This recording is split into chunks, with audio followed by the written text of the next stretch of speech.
I'm quite a big fan of cocktails. It wasn't always this way, since I was very intimidated by them for the longest time. I'd go to a bar and feel a little awkward because I'd never know what to order. Next, my friends would ask why I ordered the questionable drink I have in my hand, and I'd feel embarrassed about it.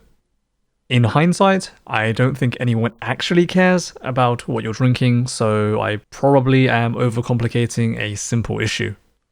Honestly, I could have just remembered the drink I enjoyed in the past to figure out what I liked over time. Unfortunately, I didn't go to bars often enough to have established some note-taking system, as I just forget the drink I ordered last time. Plus, drinks are heavily bartender dependent. You can order the same cocktail twice and end up with very different outcomes. Anyway, to help with my insecurities, I decided to sit down one day and learn a little about cocktails. I bought myself some mixing kits and a little home bar. Surprisingly, I really got into mixing and got a little carried away. I thought it would just be a phase and I'd move on to other things. Unfortunately, this small hobby grew into a tiny obsession of mine, and I probably made too many drinks over the years. So I thought, today, I figured I'd share some random things I've learned with you guys. Footnote, I almost certainly don't know what I'm talking about, so don't take me too seriously. Alright, let's get started. Whether you're at home or at a bar, always add ice if you don't mind your drinks being cold. This is very counterintuitive coming from me, as I easily get stomach aches from cold drinks. It's also kind of sad, because it just means I can't enjoy the good stuff like half the time. Most drinks just taste better cold, I think. It's for a similar reason why Coke tastes better with ice. To be honest, the only exception is if you're drinking something that you prefer undiluted, such as whiskey. But even then, I still prefer them with ice. On the topic of ice, there are many different types of ice cubes. Oddly enough, the choice of ice used does actually matter sometimes. As you would expect, the bigger the size, the slower the melting speed, so that's why you see bigger ice cubes in whiskeys and crushed ice in fruity drinks. Now, what makes a drink nice is not just the temperature, obviously. The quality of the ingredients matter, but perhaps even more importantly, the specific ratio of them that is being used.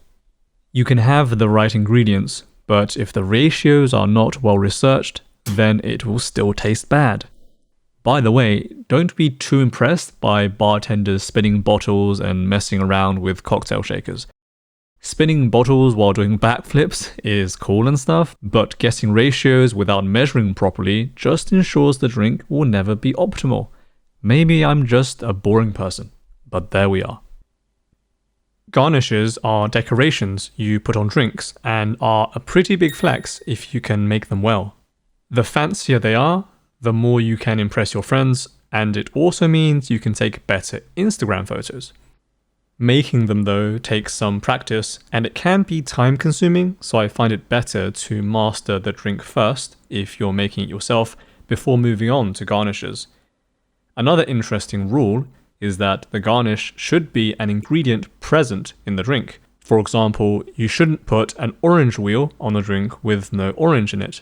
Or if you just don't care, that's also fine too. Go with whatever your heart desires. Alright, so next I'm going to share one of my favorite recipes. Sex on the beach. Despite the name, it's actually quite vanilla since it's relatively straightforward to make. I've modified the recipe slightly after some fine-tuning, but I think I've done a good job. To get started, slice up a lime and take half to squeeze into the shaker. You can use lime juice, or if you don't have lime, lemon is fine as well. Now it's time to add the juices. Take 2 parts cranberry, 2 parts pineapple, and 2 parts orange. You can go for smooth or with bits, both are fine depending on your preference. The sugar content in this drink really helps it taste nicer from the juice. I suppose it's almost like cheating because anything with sugar tastes good. For the next part, add 1 part Grey Goose or any vodka alternative. Also, add 1 part peach schnapps, which is a key ingredient for this drink. If you want to get wasted, I guess add more vodka. I'm going to get in trouble for making this video, I have a feeling, so behave yourselves, okay? Anyway, next, give it a good shake. Fill up your highball glass with ice cubes, typically a Fiesta Hurricane if you want to be thematic about it. If not, any glass will do. Next, pour your shaker in. I like to place 2 colourful straws in, since, well, I guess I like the happier vibes. I also usually like doing an orange wheel, since it's quite simple and fast to do. You just need to slice a wheel and stick it on top, or raise it as a flag. If anyone ends up actually making this drink with my recipe, I want to hear if you enjoyed it. Well, it's not really mine per se, but you get the point.